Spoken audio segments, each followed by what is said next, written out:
పోలీసులకి నేను ఇంట్లో ఉన్నట్టు తెలిసిపోయినట్టుంది. ఇక్కడ దాకా వచ్చేసారు.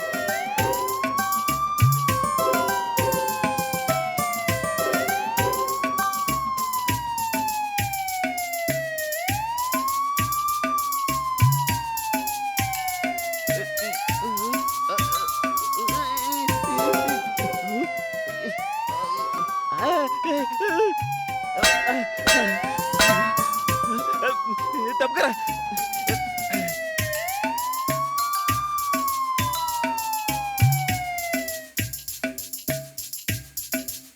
కృష్ణ గారు, సోఫా వెనక దాక్కున్నారేంటి?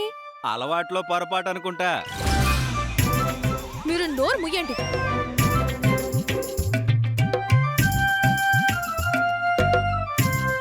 బంగారు, దొరికేసాను దొరికేసాను. పోలీసులు వచ్చేసారా?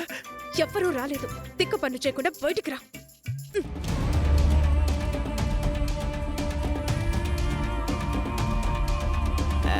అమ్మయ్య, ఎలాగైతేనే బిందె వచ్చేసింది.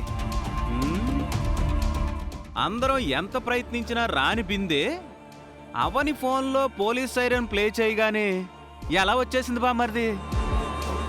నిజంగా పోలీసులు అనుకని అనవసరంగా కంగారు పడ్డాను. ఇప్పుడు ఈ విషయం గురించి గుచ్చి గుచ్చి అడుగుతారు. చెప్పవేంటి?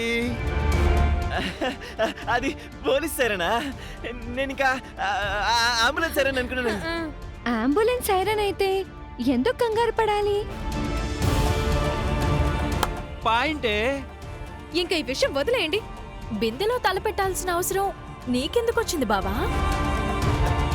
చెప్పు కృష్ణ, ఎలా జరిగింది అసలు? ఏం లేదమ్మా, రోడ్లో వస్తుండగా కుక్కలు బండపడ్డాయమ్మా. సేఫ్టీ కోసమని అక్కడ బిందె కనిపించింది. ఆ బిందెని తీసుకుని తల మీద పెట్టేసుకున్నాను.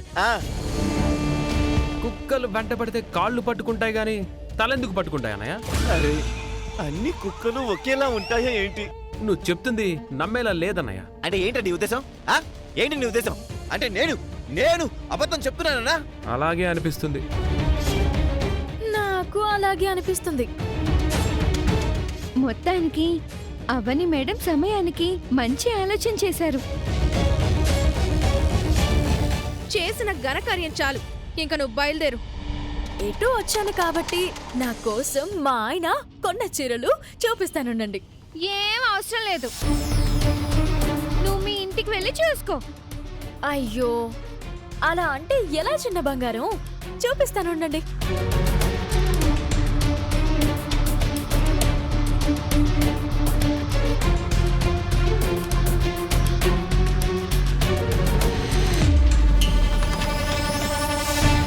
బాగున్నాయి కదా? ఈ మధ్య హీరోయిన్ నిత్య మీనన్ ఇలాంటి చీరే కడుతుంది. నువ్వు కూడా అలాగే ఉంటావు. ఇవి నీకు బాగుంటాయి, తీసుకో అన్నాడు మా ఆయన. నేను అలా అనలేదమ్మా. అరే, ఎందుకు కంగారు పడతావు బావా? ఇందులో తప్పే ఉంది. నువ్వు ఇంక ఎక్స్ట్రాల్ చేయకుండా బయటికి వెళ్ళు.